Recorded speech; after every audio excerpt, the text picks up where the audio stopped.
Hello, welcome back to the Chronicles of an African Diaspora Nurse, The Return. Thank you so much for tuning again, for watching, for subscribing, for liking, for commenting. It's been 3 months already in this year. The first quarter has passed and I don't know how it went for you, but however you had it in the last 3 months, we are still here and you are here watching this video, and I wish you well in all you do in the up and coming months.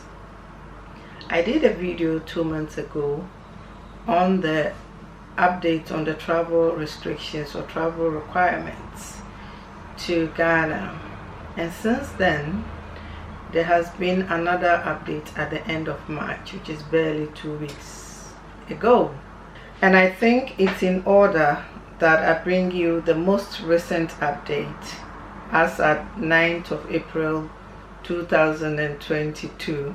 I'm sure you've all gathered by now that protocols and guidelines and restrictions for travel in the COVID-19 era depends on what is going on, and therefore all these rules or guidelines will be dictated by the evidence at the time. So the advice is that before you travel, check the most up-to-date requirements, travel requirements before you travel. And as I said earlier, there's been a recent update on the COVID travel restrictions to Ghana, which was announced by our president at the end of March, which is about 2 weeks ago. And it's all about easing the restrictions. And out of that, a lot of people are asking questions, including myself. We're asking specific questions about what is required of us. Therefore, I was so happy to be able to attend a Zoom meeting and listen to the government health advisor, Dr. Nsia Asare, breaking down what is required of us, and I hope I got most of the points right. So there are 4 key insights that I got from this meeting that I want to share with you, and I hope that it will be beneficial to some of you who are asking a lot of questions about these requirements.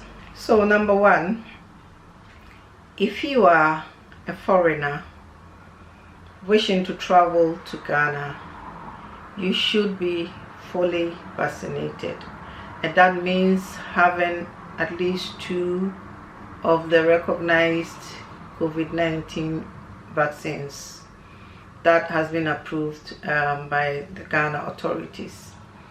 So you need to be fully vaccinated before you will even be allowed to board an aircraft or an airline, because the airlines will need to check that you have that before they allow you to board. Otherwise, they will be fined $3,500 per person. So that is 1.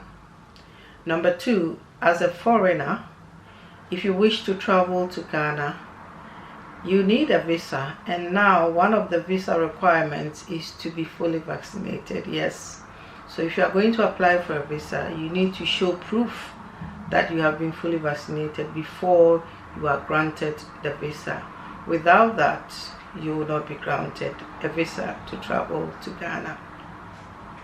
Number 3, if you are a Ghanaian citizen or a resident foreigner in Ghana and you are traveling to Ghana, the expectation will be that you are fully vaccinated. However, if you are not vaccinated or if you are partially vaccinated, you can still travel to Ghana, but you need a 48-hour PCR test before you embark or before you board the airline, which you have to pay for.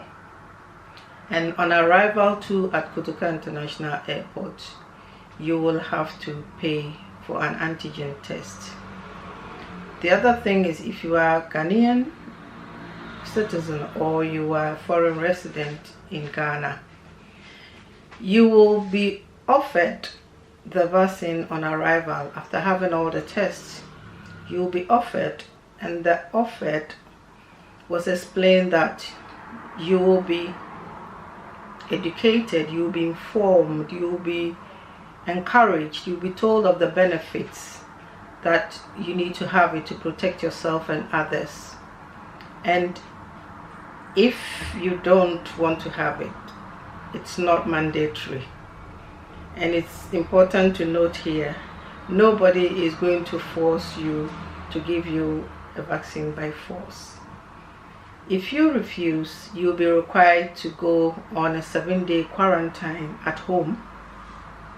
And we're told that there are measures in place to make sure that this happens.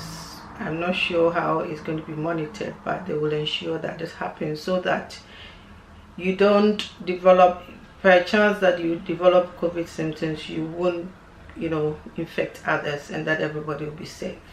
The fourth point is, if you are fully vaccinated, you are not required to do a PCR test before you embark or you board the airline to travel to Ghana. And in the same vein, you are not required to do a test, an antigen test on arrival at Kotoka International Airport, which means that you get to save all your hard-earned cash. You don't have to spend all that money on any test again. So these are the 4 insights that I got from this briefing meeting by the government health advisor. We were also made aware that the government continues to review these guidelines and requirements depending on what's happening with COVID, and they will not hesitate to either tighten or ease further the restrictions depending upon the evidence at the time. I hope this has helped. Thank you for watching.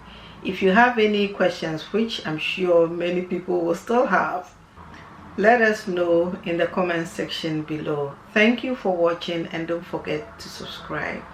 Till I see you in the next one, it's bye.